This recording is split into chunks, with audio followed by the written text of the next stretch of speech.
A maior árvore do mundo. Você sabe qual é a maior árvore do mundo? A maior árvore do mundo é um tipo de sequoia. As sequoias, elas têm bastante na Califórnia, né? Inclusive as maiores estão na Califórnia, nos Estados Unidos. E elas são uma árvore de grande porte, são parecidas com os pinheiros, né? Inclusive, digamos assim, os frutos dela, elas saltam um fruto, digamos assim, parecido com os pinheiros, né? E com aquela pinha, né, que a gente chama de pinha aqui.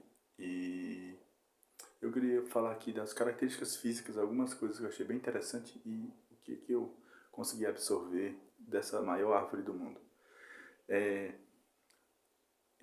Lógico, nem todas essas sequoias atingem todas essas dimensões, mas, por exemplo, aqui no Brasil também temos algumas, mas por conta do clima e outras questões também não alcançam o mesmo tamanho, a mesma estatura que as sequoias lá da Califórnia. Entre as maiores sequoias, algumas chegam a ter ali a circunferência do tronco, a circunferência da base, chegam a ter mais de 30 metros de, de base, né? A altura, a maior sequoia do mundo, ela tem 115 metros. Mas, de uma maneira geral, muitas sequoias chegam a mais de 100 metros de altura. Apesar que isso não é a altura média deve ser um pouco abaixo de 100, mas muitas chegam a muito mais que 100 metros de altura. E as sementes delas são bem pequenas, como eu falei, elas, assim como os pinheiros, elas soltam essas pinhas, né? E, cara, uma pinha dessa tem muitas sementes. Então a semente dela é uma semente bem pequena, ainda mais pensando na dimensão, né, delas. A idade. A gente tem muitas sequoias que alcançam, que já tem muito mais de 1000 anos. A gente tem sequoias que tem 1200 anos, 1500. E então a gente tem essa questão da duração também delas, né? Que elas são uma espécie que vive muito tempo, né? Uma outra coisa também das características físicas das sequoias também é que as suas raízes, elas não são muito profundas. Não é que elas são parecidas com os manguezais que são expostas, né? Não são. Mas, de maneira geral, não são raízes muito profundas. Mas, devido à altura delas, como é que elas conseguem estabilidade? Porque, bom, lá a gente já tem um parque, inclusive, e as raízes das árvores se entrelaçam uma com as outras. Isso faz com que elas tenham estabilidade para ter uma altura tão grande, né? Apesar de não ser tão profunda, né, as suas raízes não serem tão profundas, elas se entrelaçam com as raízes de outras árvores e isso dá sustentação para que elas cresçam bastante. E pensando nisso, eu pensei aqui em umas 4 coisas que que eu consegui perceber dessas árvores, alguns aprendizados. A primeira é tipo a questão dessas raízes. Essas raízes, né, ainda mais pela dimensão delas, né, inclusive está entre as maiores do mundo, essa questão de estar entrelaçada e dar uma certa sustentação para elas, né, é o que dá sustentação na verdade. Isso me lembra que nós precisamos de pessoas. Nós aprendemos com outras pessoas. E muitas vezes algumas pessoas pensam que podem fazer tudo sozinho ou sozinhas e são autossuficientes. Isso é como se fosse um contraprincípio de, de crescimento para alcançar uma estatura tão grande, ainda mais com uma árvore daquela.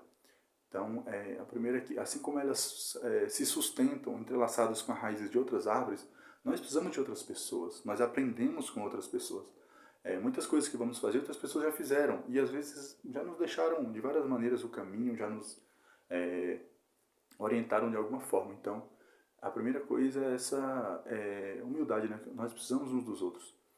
E isso me lembra uma colocação do Rick Chester, que ele fala que pessoas precisam de pessoas. Então, essas árvores elas ilustram muito bem isso, ainda mais para ter uma dimensão tão grande. Uma outra também é essa questão do tempo de vida delas. Devido a uma duração tão grande, você imagina uma árvore que dura 1000 anos. A vida média de um ser humano aí gira em torno de 100 anos, né? Colocando para cima, né? Que a média de vida de homens e de mulheres está abaixo de 100 ainda. A gente tem pessoas que vivem muito mais, mas não é a média, né? Não é um número tão representativo ainda. E então, pensando aí 100 anos, né? Pensando para cima, são 10 gerações para, digamos, alcançar ou conseguir ver o progresso de uma sequoia, né? Digamos assim, para ver a sequoia alcançar toda a sua plenitude, né? Então, esse tempo nos lembra também a nossa pequenez também, a nossa brevidade, né? Como a nossa vida, de uma maneira geral, é breve e, e que nós passamos, né? Inclusive, eu andei lendo alguns textos sobre as sequoias e uma das coisas que as pessoas têm muito ao se deparar, ao visitar lá, eu ainda não tive o prazer de visitar esse parque na Califórnia, uma das sensações que elas têm é essa questão dessa brevidade também, porque vendo árvores tão grandes e tão portentosas, digamos assim, e que duram tanto tempo, isso nos faz a gente pensar um pouco na nossa brevidade também. Uma outra também é que as sequoias, elas têm uma semente muito pequena e elas crescem muito, muito, inclusive são até umas das maiores do mundo. Isso lembra também que o modo geral, a maneira geral das coisas começarem é pequenas, né? Não só na natureza, mas também no comportamento, na vida humana. As coisas começam pequenas. Os comportamentos começam pequenos. Nossas atitudes começam pequenas. E essa é a maneira geral que a natureza se manifesta. É o seu modus operandi natural. E então um outro que eu aprendo também é isso, que assim como as sequoias, elas são umas árvores muito bonitas e gigantes, elas têm uma semente muito pequenas. Então, apesar desse começo também tão humilde, elas alcançam coisas grandiosas. E uma outra também, e a última, mas essa é talvez uma das minhas favoritas, é que essa relação do tamanho da semente com o tamanho que a árvore chega, que a árvore alcança, me lembra o poder dos juros compostos. Quem me conhece mais de forma mais próxima sabe que eu gosto de matemática e eu, de vez em quando, eu gosto de brincar um pouco sobre isso. Eu andei fazendo umas contas, isso é até simples de fazer. Se você deixar um valor, R$ 1.000, vamos imaginar R$ 1.000, foi a conta que eu fiz na época, aplicado durante 35 anos. Parece tanto tempo, mas não é tanto tempo assim, comparado com o que ele consegue gerar. Se nós deixarmos R$ 1.000 parados, digamos, gerando mais ou menos 1% ao mês de rendimento. Não significa um rendimento líquido, né? Porque a gente tem inflação também, mas vamos imaginar 1%. Durante 35 anos, a gente consegue ter aproximadamente R$ 65.000. Então você aplicou uma única vez, só tirou R$ 1.000, digamos, do seu bolso, mas se você deixar o efeito do tempo acontecer ali, vai gerar aí mais de 65, mas para ser mais preciso, R$ 65.000 e 300 e alguma coisa. E então a outra coisa que eu aprendi também é esse poder também dos juros compostos, porque a gente não percebe de forma rápida por conta do tempo mesmo. Os juros compostos, eles não se manifestam de forma clara num tempo muito curto. Mas com o passar do tempo, isso aí é uma coisa espetacular. Então era isso. As sequoias, eu fiquei assim admirado estudando, conhecer um pouco sobre elas.